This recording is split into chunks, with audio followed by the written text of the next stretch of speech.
Hey guys, Jeffrey here from your daily Bible upload. Hope everyone is having a blessed day. I'll be reading from the book of Luke, chapter 6 from the NIV.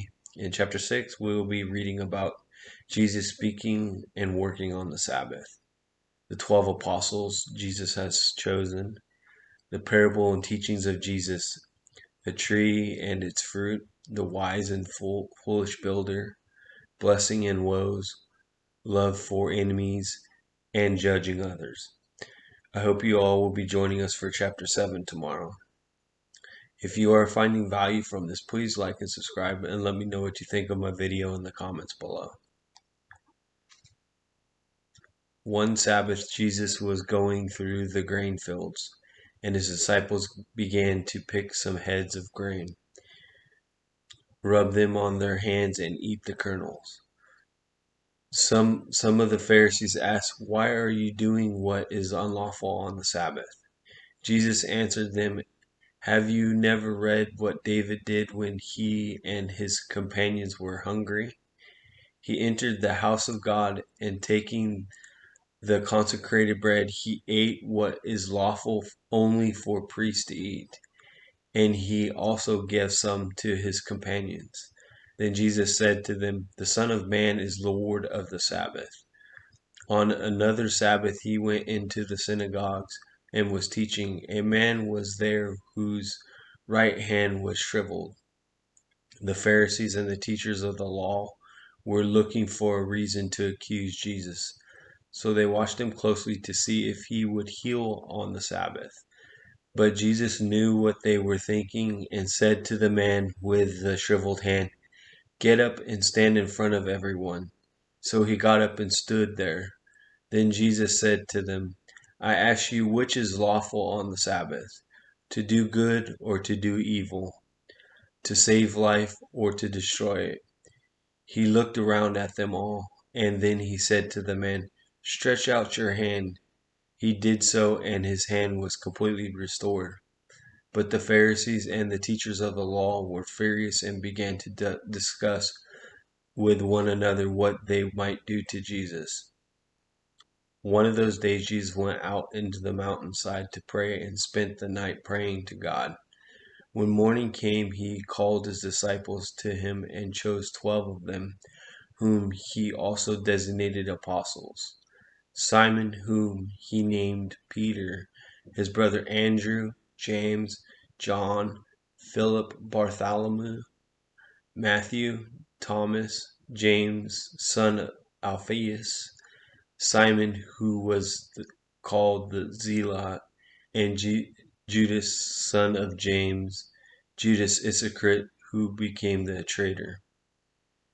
He went down with them and stood on the level place. A large crowd of his disciples were there, and a great number of people from all over Judea, from Jerusalem, and from the coastal region around Tyre and Sidon, who had come to see him and to be healed of their diseases. Those troubled by impure spirits were cured, and the people all tried to touch him, because power was coming from him and healing them all. "Look at his disciples," he said. "Blessed are you who are poor, for yours is the kingdom of God. Blessed are you who are hungry now, for you will be satisfied. Blessed are you who weep now, for you will laugh. Blessed are you when people hate you, when they exclude you and insult you and reject your name as evil because of the Son of Man. Rejoice in that day and leap for joy, because great is your rewards in heaven. For that is how their ancestors treated their prophets. But woe to you who are rich, for you have already received your comfort. Woe to you who are well fed now, for you will go hungry. Woe to you who laugh now, for you will mourn and weep. Woe to you when everyone speaks well of you, for that is how their ancestors treated the false prophets. But to you who are listening, I say, love your enemies. Do good to those who hate you. Bless those who curse you. Pray for those who mistreat you. If someone slaps you on one cheek, turn to them the other also. If someone takes your coat, do not withhold your shirt from them. Give to everyone who asks you.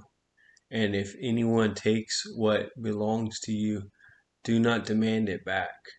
Do to others as you would have them do to you. If you love those who love you, what credit is that to you? Even sinners love those who love them. And if you do good to those who are good to you, what credit is that to you? Even sinners do that. And if you lend to those from whom you expect repayment, what credit is that to you? Even sinners lend to sinners, expecting to be paid in full. But love your enemies, do good to them, and lend them without expecting to get anything back. Then your reward will be great, and you will be children of the Most High, because He is kind to the grateful and the wicked. Be merciful just as your Father is merciful. Do not judge, and you will not be judged. Do not condemn, and you will not be condemned. Forgive, and you will be forgiven. Give, and it will be given to you. A good measure, pressed down, shaken together, and running over, will be poured into your lap. For with the measure you use, it will be measured to you. He also told the parable, can the blind lead the blind? Will they not both fall into a pit? The student is not above the teacher, but everyone who is fully trained will be like their teacher. Why do you look at the speck of sawdust in your brother's eye and pay no attention to the plank in your own eye? How can you say to your brother, Brother, let me take that speck out of your eye, when you yourself fail to see the plank in your own eye? You hypocrite, first take the plank out of your eye, and then you will see clearly to remove the speck from your brother's eye.